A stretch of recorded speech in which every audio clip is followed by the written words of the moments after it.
जय हिंद, भारत माता की जय। दोस्तों, आज का दिन जो है आज़ादी का दिन है। आज हम लोग स्वतंत्रता दिवस मना रहे हैं, 28 स्वतंत्रता दिवस। दोस्तों, आइए समझिए इसके बारे में। लेकिन जो भी भाई बंधु अभी तक हमारे चैनल को फॉलो नहीं किए हैं, सब्सक्राइब नहीं किए, जल्दी से फॉलो कर लिए, क्योंकि हमारे माध्यम के द्वारा जो वीडियो है सबसे पहले आपके पास ही पहुंचेगा। दोस्तों, 15 अगस्त 1947 को हमारा देश जो है से आज़ाद हो गया था। आज़ादी ये वर्ड सिर्फ 3 अंक आता है, लेकिन इसको जो है से पूर्ण रूप से हासिल करने के लिए हमारे भारत के वीर सपूतों को बहुत ही स्ट्रगल करने पड़ा। चलिए आइए समझिए इसके रिगार्डिंग, सम हिस्ट्री के रिगार्डिंग, जो आपका समझना बहुत ही ज़रूरी है। दोस्तों, सबसे पहले मैं बताना चाहता हूँ कि अंग्रेज जो ऐसे भारत आए थे, वे 16वीं शताब्दी और 17वीं शताब्दी में आए हुए थे। वे सिर्फ व्यापार के माध्यम से, लेकिन वे भारत के हर एक जगह गए। कुछ बड़े बड़े सिटी में गए, जैसे कलकत्ता, दिल्ली है, बंगलोर, भारत के हर एक सिटी में पहुंचे थे। लेकिन देखने के बाद उनको समझ में आ गया था कि सबको जैसे यहाँ पर अपना राजस्व स्थापित कर सकते हैं। उस समय भारत के कुछ राजाएं थे, कुछ सनातन राजा थे, कुछ जैसे मुगलों के राजा था। सब राजाओं को जैसे आपस में लड़ा दिया। फूट डालो और राज करो की शीशी जैसे, जिसको बोलते हैं फूट डालो और राज करो की नीति करना, सबको लड़ा दिया। और अपने में लड़वाने के बाद उनका जैसे हौसला बुलंद होते चला गया, और वे भारत पर एक एक राज करने के बाद पूरी भारत को अपना जो ऐसे गुलाम बना दिया। दोस्तों, ये बहुत ही इतना अत्याचार बढ़ने लगा भारत पर, सोच नहीं सकते थे। महिलाओं पर और वीर सपूतों पर बहुत जैसे चलता गया। लेकिन उसके बाद अंग्रेज जो है भारत की अर्थव्यवस्था को बहुत डगमगा दिया। जितने भी भारत की प्राकृतिक संसाधन है सबको ले गया। वे अपने देश ले गया था, इंग्लैंड ले गया था, लंदन ले गया था। दोस्तों, लेकिन इसके बाद बताना चाहता हूँ, वे जो राज किए थे भारत पर, लगभग 200 साल राज किए थे। लेकिन उसके बाद दोस्तों, सबसे पहले जो विद्रोह भारत की ओर से हुआ था, वो ऐसे 1847 में हुआ था। 1847 से स्टार्ट हुआ विद्रोह, जहाँ पर भारत के वीर सपूते, कुछ राजपूत जैसे ठाकुरों ने उसका विरोध किया। सभी जातियों उनका मिलकर जैसे पूरा विरोध किया। अंग्रेजों से जैसे लोहा में लोहा जैसे टक्कर लिया, अंग्रेजों को दांत खट्टा कर दिए। क्योंकि अंग्रेजी शासन जानते थे कि भारत में गुलाम होने के बाद सबसे पहला जो संस्कृति आती थी, वह जो ऐसे गुरुकुल को जो ऐसे वे पूरा तरह से वे नष्ट कर दिया। उसके बाद उनका अपना अंग्रेजी शिक्षा पद्धति लागू कर दिया। तो ये देखते देखते भारत में इतना बढ़ गया अत्याचार, हम लोग सोच नहीं सकते थे। उसके बाद अब महापुरुष जैसे कि भगत सिंह, उसके बाद सुखदेव, महावीर उनको बोलेंगे, क्योंकि बहुत ही महावीर की तरह वे लड़े हुए थे।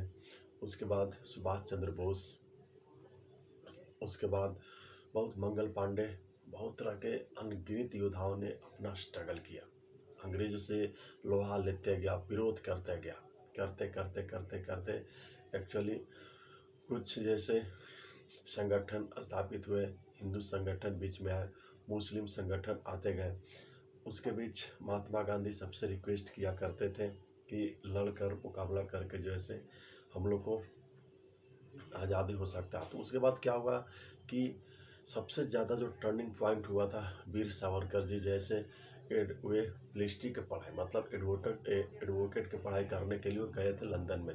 वहाँ से वे कैसे अंग्रेजों से पंगा लेना है, वहाँ पर कैसे वे सभी उनके पास राजनीतिक थे। क्योंकि वीर सावरकर के पास इतना नॉलेज था कि हम लोग कह नहीं सकते थे। वे भारत के समाज को निर्माण करने में उनका मुख्य योगदान दिया जाता है वीर सावरकर जी को। दोस्तों, उसके बाद बहुत तरह का मूवमेंट आ गया, जैसे जलियांवाला बाग आया। उसके बाद वहाँ पर बहुत हमारे सैनिकों को मार दिया गया, निहत्थे लोगों को। आंदोलन बढ़ता गया। उसके बाद जैसे नमक आंदोलन महात्मा गांधी छेड़े, भारत यात्रा स्टार्ट हुआ। उसके बाद जैसे अंग्रेज भारत छोड़ो का नारा लगा, जैसे सुभाष चंद्र बोस, चंद्रशेखर आज़ाद, वीर सावरकर, मंगल पांडे जैसे बहुत सारे जैसे जैसे महापुरुषों ने अपना बलिदान दिया। अंततः इतना स्ट्रगल समाज में हर एक भारत के क्षेत्रों में हुआ कि हम लोग कह नहीं सकते। अंततः जब 1940 के दौरान जब द्वितीय विश्व युद्ध जैसे स्टार्ट हो गया, वर्ल्ड को पता था कि भारत पर अंग्रेज जैसे जैसे क्या कर रहा है, अत्याचार कर रहा है। तब दूसरी ओर को जैसे इंग्लैंड, जापान जर्मनी जैसे सब अब इंग्लैंड पर आक्रमण करने के लिए प्लान कर दिए। उस समय इंग्लैंड द्वितीय युद्ध में हार होना ही वाला था। तो वे भारत के टॉप लीडरों से जैसे महात्मा गांधी, सुभाष चंद्र बोस से रिक्वेस्ट किया कि आप हमारा युद्ध में साथ दीजिए। तो उसके बाद महात्मा गांधी ने बात मान लिए, साथ उनको दिए और भारत के आर्मी को इंग्लैंड भेजा गया वहाँ पर युद्ध करने के लिए, क्योंकि जो निर्णय लिया गया था कि अगर युद्ध में जीत जाएंगे तो हम लोग भारत छोड़ के चले जाएंगे। तो भारत की आर्मी को पूरा जीत हुआ। उसके बाद भारत पूरी तरह से इंडिपेंडेंस हो गया, अंग्रेज भाग गए और उसके बाद भारत 15 अगस्त 1947 को जैसे आज़ाद हो गया। और उसके बाद हमारा संविधान बन गया। संविधान बनने के बाद उस दिन से हम लोग बहुत गर्व के साथ रहते हैं। तो ये हमारा एक बहुत ही संक्षिप्त एग्जाम्पल था, कितने हमारे महापुरुषों ने, कितने माताओं बहनों का गोद खाली हो गया, कितने वीर सपूत ने इसके लिए बलिदान दिए हुए थे। दोस्तों, आज़ादी एक ऐसा टर्म है जो हम लोग स्वतंत्र रूप से काम अभी कर रहे हैं। जब भारत आज़ाद हुआ तो कुछ देश में बंटवारा होने का राज चलने लगा। महात्मा गांधी सिग्नेचर कर दिए थे कि पाकिस्तान को बनाने के लिए मुसलमानों को, तो हमारा देश बट गया था। दोस्तों, अगर आज की तरह से अगर लेके चले तो आज भारत एक स्वतंत्र राज्य है। भारत के पास न्यू टेक्नोलॉजी है, वर्ल्ड में सेकंड थर्ड पोजीशन आर्मी है। तो बहुत ही साइंस टेक्नोलॉजी में ग्रोथ हुआ है, सब भी लोग सही से रह रहे हैं, अभी टॉप क्लास का रिप्रेजेंट है। तो अभी थोड़ी और मैं एग्जांपल लेके चलूँ तो उसके बाद भारत बहुत स्ट्रगल करने लगा। भारत के पास उतना रेवेन्यूज बढ़ाने के लिए कंपनी नहीं था। तो आज भारत बहुत आकाश में बातें कर रहा है। चंद्रयान जैसे सफलता भारत का मुख्य कारण है। तो बहुत अच्छी लग रहा है। दोस्तों, कोई भी स्वतंत्रता सेनानी को, भारत के कोई भी राष्ट्रपति का शपथ ले, प्रधानमंत्री का, एमपी का, तो आप अपने देश के लिए लड़िए। कोई भी इस तरह का अननेसेसरली समाज में घटना नहीं हो, उपद्रव नहीं हो कि दूसरे समाजों को दिक्कत हो, जैसे कुछ घटना भी सुनने को आ रहा है। दोस्तों, इस तरह की नहीं होती है। अगर इस तरह का बाई चांस घटना अगर हो जाती है तो सबसे पहले सरकार को इस पर सख्त से सख्त कार्रवाई होनी चाहिए, ताकि दोबारा इस तरह से घटना समाज में अपराध की घटना नहीं घटे। दोस्तों, इसके लिए सरकार के अलावा आम लोगों को भी सहायता करना चाहिए। दोस्तों, दूसरी बात है, हमारे समाज को, भारत जो एक देश है, ऋषि मुनिया का देश है, यहाँ पर कुछ समाज कि कुछ जो लोग हैं वे अपना जीवन व्यतीत करते हैं, वे सन्यासी के रूप में। तो मैं मानना चाहता हूँ कि कुछ सन्यासी अभी एग्जाम्पल है, उत्तर प्रदेश के माननीय मुख्यमंत्री योगी आदित्यनाथ एक सन्यासी है। तो वे बहुत ही अच्छे सुचारू ढंग से अपने राज को संचालन कर रहे हैं। कुछ इस तरह का समाज में घटना नहीं हो रहा है जिससे किसी का दूसरे समाज बहुत टेंशन में है, या फिर जिसको बोले बहुत शांति का माहौल बना हुआ। तो दोस्तों, मैं ये रिक्वेस्ट करना चाहता हूँ भारत के माननीय प्रधानमंत्री जी से कि भारत के को एक राज्य में नहीं बल्कि हर एक राज्य में एटलीस्ट 10 से 15 ऐसे प्रधानमंत्री हैं जो सन्यासी हैं, ना तो उनका कोई जो है से धन संपत्ति पर उसका रूठ जाए, यहाँ पर इस तरह, क्योंकि अगर सन्यासी बनेंगे तो 100% वे क्षेत्र डेवलपमेंट की ओर बढ़ेगा।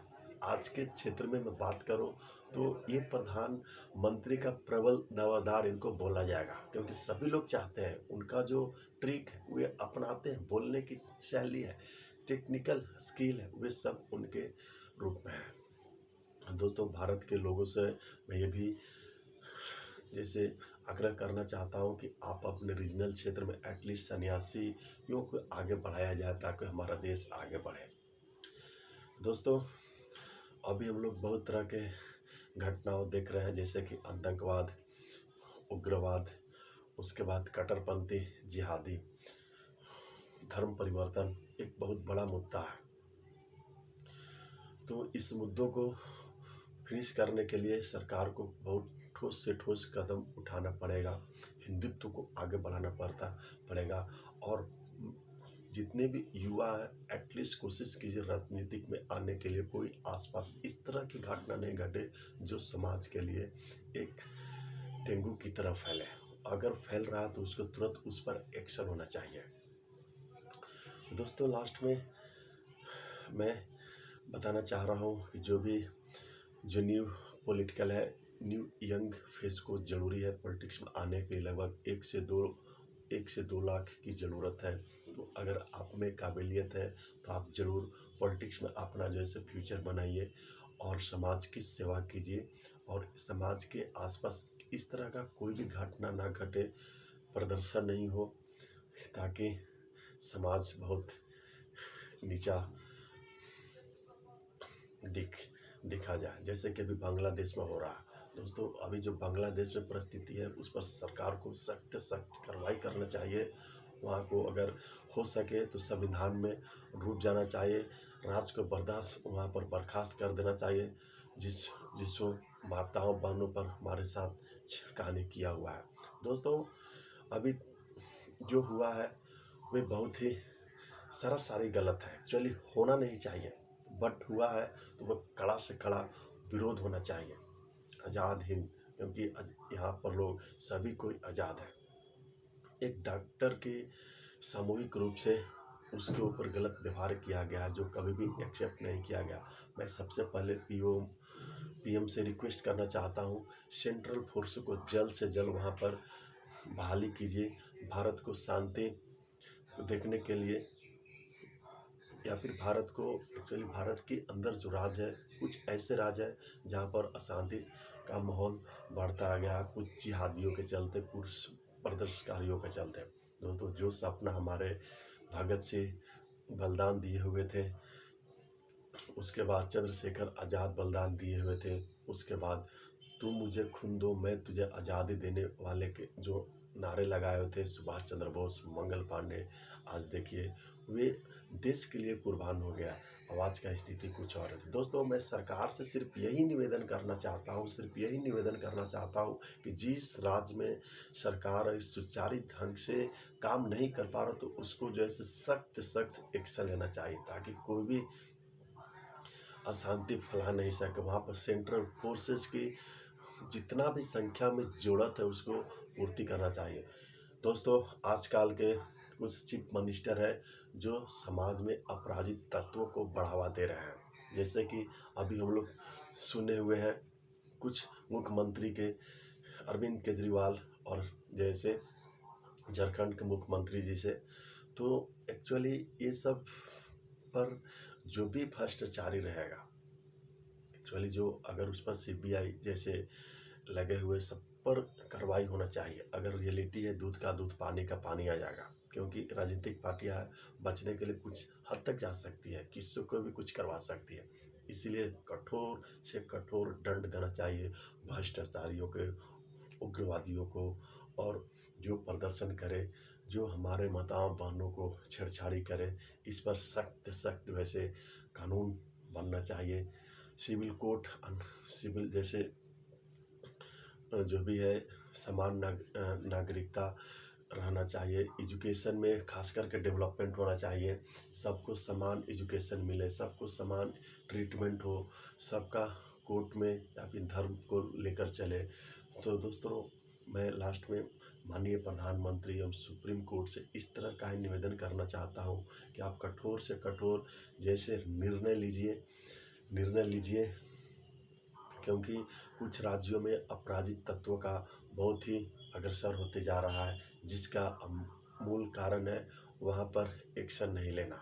तो दोस्तों, लास्ट में मैं सबसे पहले उन वीरों को प्रणाम करना चाहता हूँ जो हमारे भारत माँ को आज़ादी दिलाने में अपना बलिदान दे दिया। हंसते खिलते फांसी पर लटक गए थे वीर भगत सिंह, उसके बाद वीर सुखदेव जी, उसके बाद जो भी हमारे महापुरुष थे मंगल पांडे, ये सब बहुत उन सभी वीर आत्माओं को मैं प्रणाम करना चाहता हूँ एक सुरक्षित भारत की ओर से। लेकिन अभी कुछ भारत में अपराधिक तत्व बढ़ते जा रहे हैं। इस पर सख्त सख्त आपको एक होना चाहिए। हम लोग को जातियों में बांटना नहीं होना चाहिए। जो अभी सरकार है उसको साथ देना चाहिए।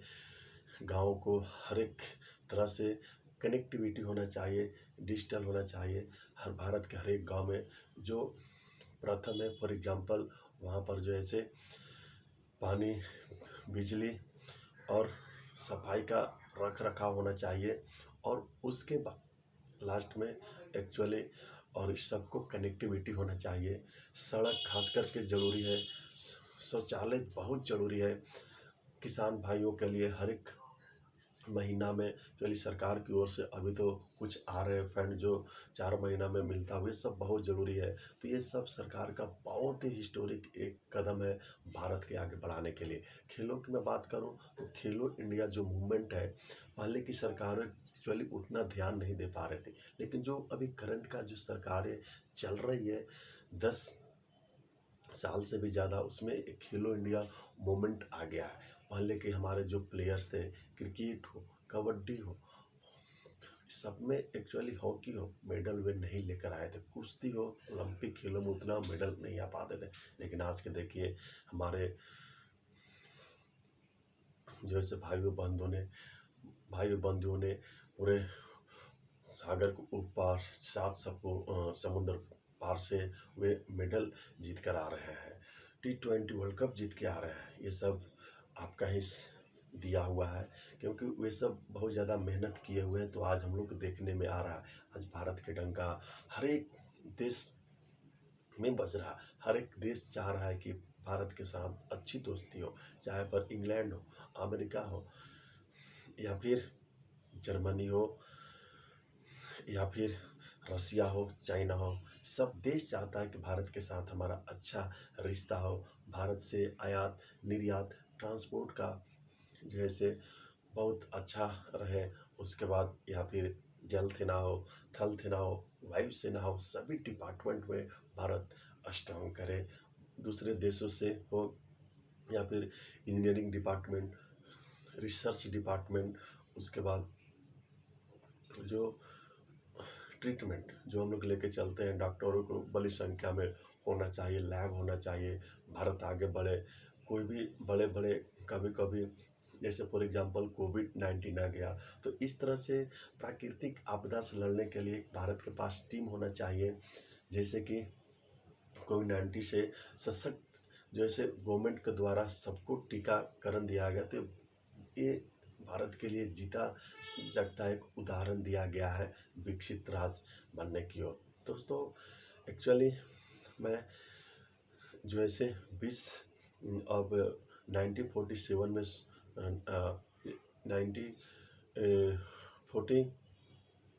2047 अब आएगा। 1947 से अब 2047 आएगा। 100 साल में हम लोग चाहेंगे कि भारत का नंबर 1 अर्थव्यवस्था लाने के लिए। अभी जो भारत की अर्थव्यवस्था है वे बहुत ही अच्छा है, रेवेन्यू अच्छा बहुत जा रहा है। बैंकिंग हो, IT हो, सिक्योरिटी हो, या फिर इंफ्रास्ट्रक्चर हो, या फिर स्पेस हो, तो सब में अभी भारत बहुत अच्छा लग रहा है। भारत का जो ऐसे अभी जैसे वर्ल्ड में अगर मैं बातें करूं तो इसका जो ऐसे रेवेन्यूज बढ़ता जा रहा है। 4 से 5 ट्रिलियन बिलियन जो भी है, आपको आ गया तो बहुत अच्छा लग रहा है देखने में। दोस्तों, मैं निवेदन करना चाहता हूँ भारत के सभी लोगों से, आप भारत में शांति बना कर रखिए। कोई भी अगर मैटर है तो अपने कानून को अपने हाथ में नहीं लीजिए, उसको जैसे डिपार्टमेंट का एस्केलेट किए उस पर काम किया जाएगा। तो आप भारत में कोई भी लोग हैं, आप या फिर भारत में रह रहे हैं, भारत से दूसरे देश में रह रहे हैं, अच्छे से रहिए। और इसी शब्दों के साथ मैं अपने वाणी को विराम देता हूँ। जय हिंद, जय भारत माता की जय। Happy independence day. जय भारत माता।